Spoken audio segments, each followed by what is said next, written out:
Level midweek tunes. Self-proclaimed African ambassador for reading culture, Cleo Bonny is in Namibia to help learners, especially in previously disadvantaged schools, to sharpen their reading skills as a priority for learning. For years now, Bonny has been visiting a number of African countries in his quest to change the continent's reading culture. Well, this morning we are joined by Cleo Bonny to tell us more about his mission and how he plans on achieving it.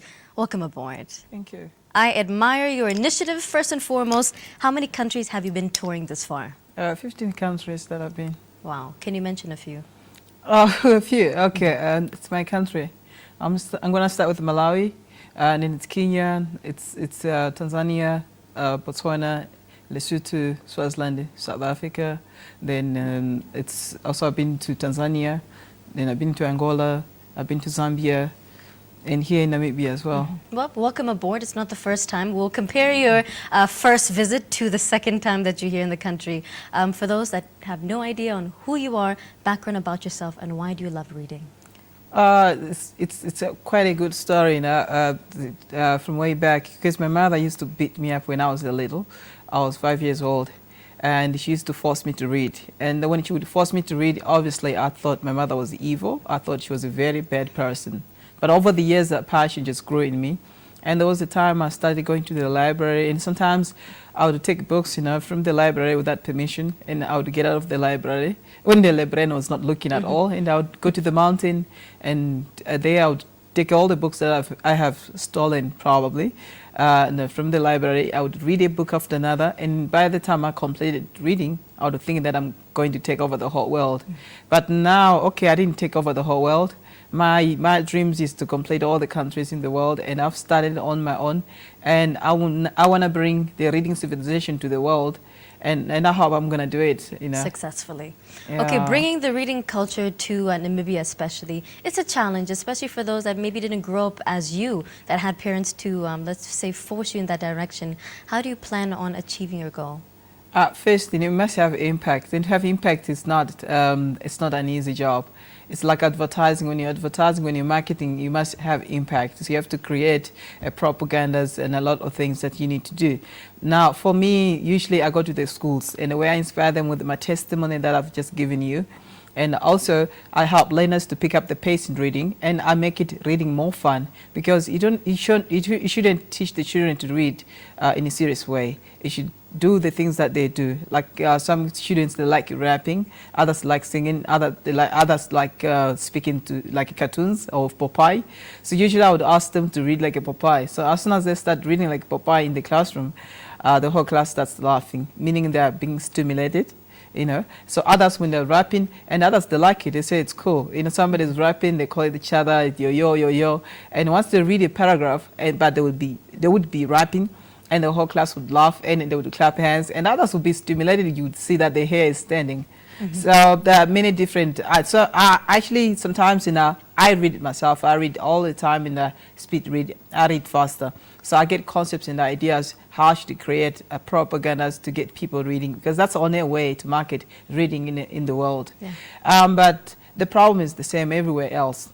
And as I was telling you earlier on, in that reading is something that's not natural. That's not phenomena. People take reading lightly, especially in Africa, where we never had facilities.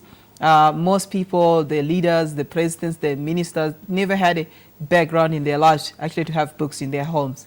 Maybe they had books or political books, inspiring books, but they never read so much to get concepts to help the world and to help the countries, to build infrastructures, to build the economy, and focus on the economy than politics itself, and than balancing the acts, but inspiring other people around the world. If the president can read the book, meaning millions and hundreds or maybe 100 people will be inspired. If the minister can pick up the book, people will be inspired. If the pastor can pick up the book, if you can pick up the book yourself. Being a role model. Yes. I love the different techniques that you use, especially the Popeye books, and the way you do it. Reading should be fun. It's also, it empowers you to have more knowledge.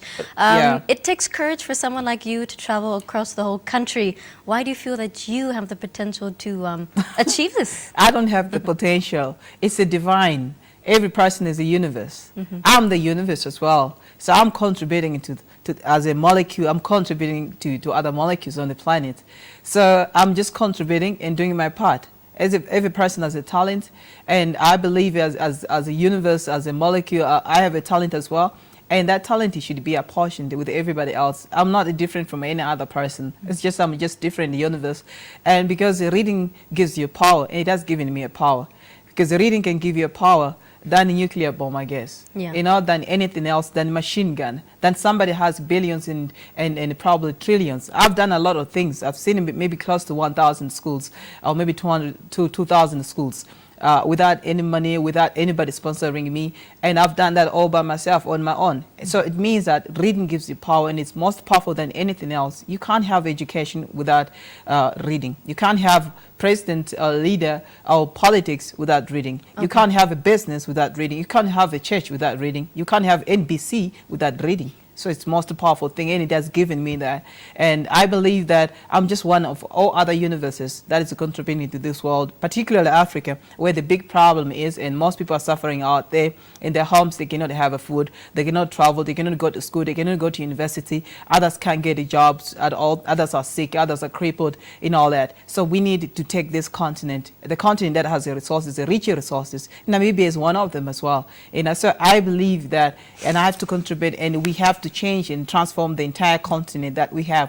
There's not any other poor country in Africa. It's the leaders themselves who are not intelligent enough, who are not fresh enough in their brains, and have developed their brains to their capacity, whereby they can have that power to develop it. And bringing us back to Namibia, many that want to see what you do on a practical basis, where will you be touring, and what will you be doing once you approach, let's say, schools perhaps? Okay, I want to be doing, it's because I work through the concepts. I don't just do things anyhow. Usually use the concepts, and my concept this time around is quality control. You have to have qualities in everything that you do. I think when you are in school, you realize that some students, and maybe some other schools, had books, and they would fold the books, they would tear the books, make the books very dirty. Other schools, there's no order at all. When they're leaving the assembly, they just walk around like headless, something else.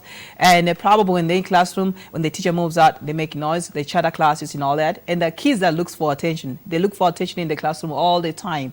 And the kids actually don't listen at all. There are children, schools that don't know how to interpret the instructions at the school. The instructions are there. The teachers are teaching. They don't know how to take instructions, to interpret the instructions. Sometimes also there's a problem of the management at the school, whereby there's no relationship between a teacher and the management and the parent and a child. And that you cannot run a school like that. You need to build a relationship between all these stakeholders. So I want to bring the quality control, whereby you get the learning behavior through the negative perceptions that the kids have towards an educator, and probably the negative perceptions that a teacher have towards the management, and probably the negative perceptions that the parent has towards the entire school. And you find that the schools are deteriorating. You open a school, you launch it, you find that the windows are already broken. The flowers not there, the classes are dirty, the kids have been beaten, the kids have been called names or called baboons, or maybe punished in a certain way. You understand that has impact in psychologically, which can burn up your brain cells instead of developing them. Yeah. So well, I'm going to bring that quality control in the many schools. And I want to bring quality controls in the entire world, in the entire continent, in the entire country, and that's what I'm trying to do. Job well done. 15 countries, that already in itself is an accomplishment for yourself. Best of luck. Enjoy the stay in Namibia. Thank you. That was Cleo Bonny, who has made it his mission in life to promote a culture of reading in Africa. Stay tuned. We'll be back after this short break.